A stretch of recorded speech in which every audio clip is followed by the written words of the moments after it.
10-minute warning to all medical staff and patients, ordering them to leave the Kamal Adwan Hospital. It says the internet will be disconnected and that everyone leaving the hospital must turn off their phones. The forced evacuation threat comes after an Israeli strike near the hospital in northern Gaza killed as many as 50 people. Its director has confirmed 5 of those killed were medical staff. The hospital and its vicinity have been under near constant bombardment for weeks.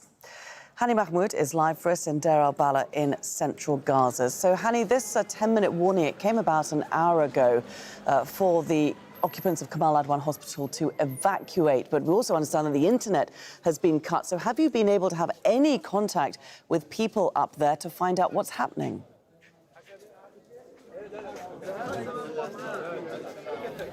Yes, well, within the past few minutes, we managed to get an exclusive source who confirmed to us that the Israeli military has, in fact, stormed the hospital and forced everyone inside the facility to the courtyard.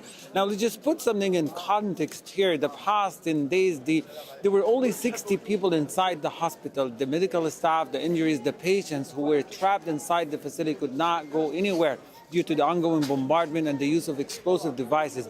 As of last night and early hour of this morning, before the warning was issued to the medical staff inside the hospital, the number of people inside the facility increased to close to 200 people. And these are the people from the surrounding residential buildings who were fleeing from the horror of the unpredictable falling bombs, from the explosive devices that not only destroyed their homes, but also caught many of the buildings on fire. So we're talking about close to 200 people. The majority of them are civilians from the vicinity of Kamal Adwan Hospital who were seeking shelters of protection as of last night at early hours of this morning. Just an hour ago, the Israeli military issued a warning to everyone inside the hospital, give them a span of 10 to 15 minutes to evacuate immediately, including the medical staff, the director of the hospital, the patients and injuries, and everyone inside the hospital. And the source also confirmed to us the usual business is being carried out. The dehumanization, the torture is taking place at the courtyard of the hospital, separating men from women. Men are blindfolded and led into interrogation as of this moment in the hospital. And Hani, do stay with us, because we want to show our viewers the extreme suffering that people are experiencing there in Gaza this winter when they don't have enough food and shelter. Displaced Palestinian families struggling to find enough food and to stay warm in freezing conditions. Government officials are saying that a 4th baby has now died from the cold. Those infants were aged between 4 days and 3 weeks. I mean, Hani, these are really tragic, devastating scenes of those young babies succumbing to the difficult conditions. Can you expand for us a little bit on what the situation is like there day to day?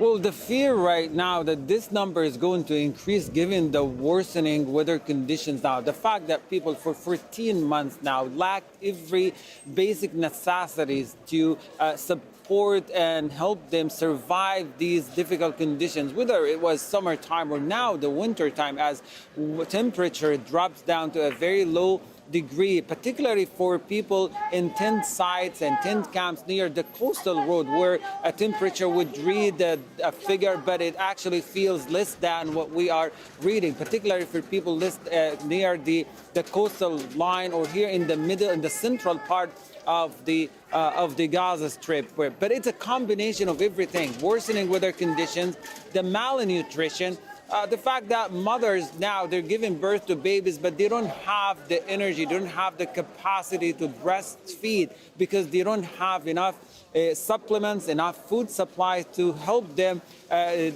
do their motherly job, taking care of babies. And as the weather gets worse by the day, very windy, the fact that people are staying inside tents that are either made of of leathers or pieces of a cloth that are not protecting them from the cold weather, not protecting them from the rain when it falls. So it's a little bit of each that is leading to these worsening conditions, and particularly for vulnerable group, the babies who are in need of energy, in need of food supplement, in need of their mother to be able to breastfeed them very well.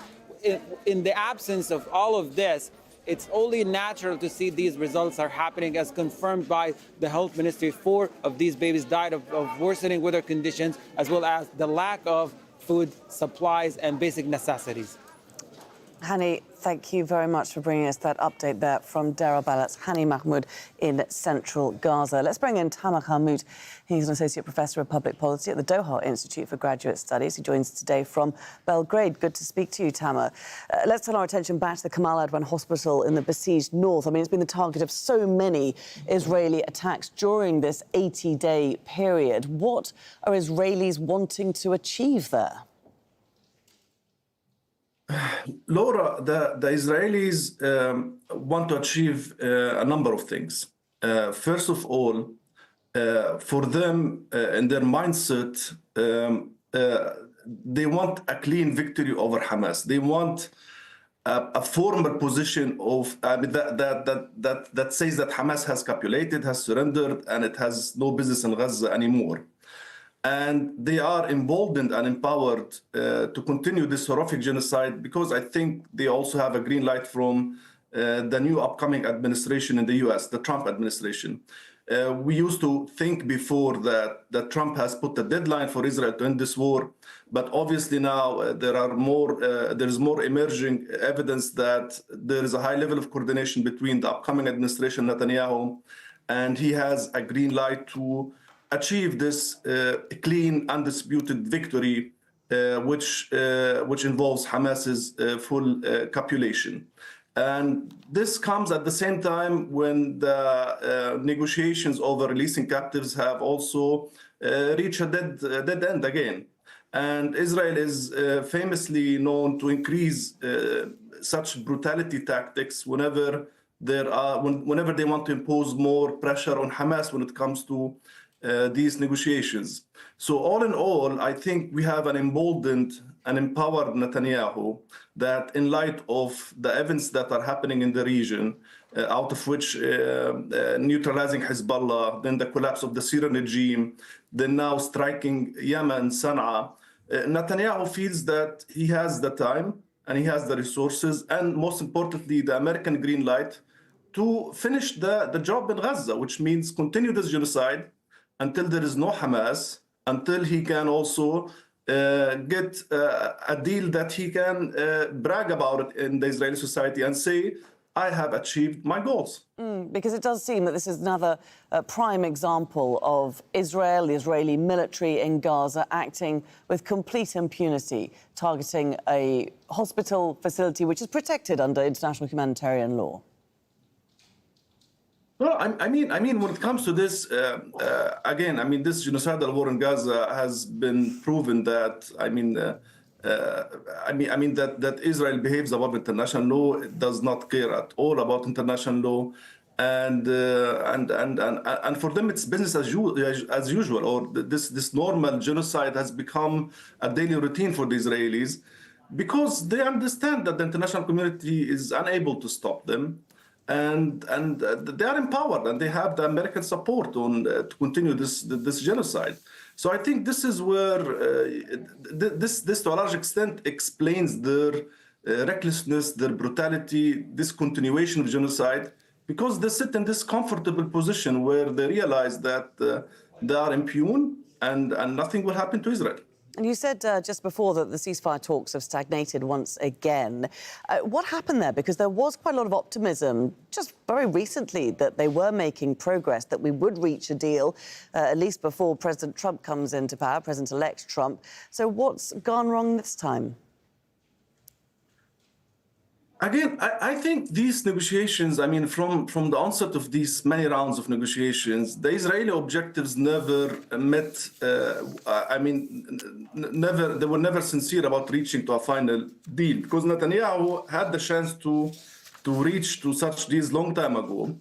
But he has never been sincere, because he realizes if the captives are released through some negotiations or diplomacy, then he has to stop the war.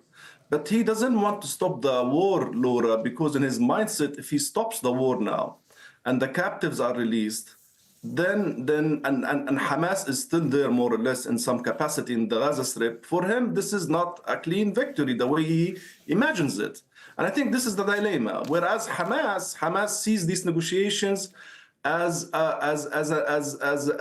intermediate goals to reach to a ceasefire, and then the withdrawal of the Israeli forces from the Gaza Strip and the starting of the reconstruction. So the two parties, Hamas and Israel, they have totally conflicting goals.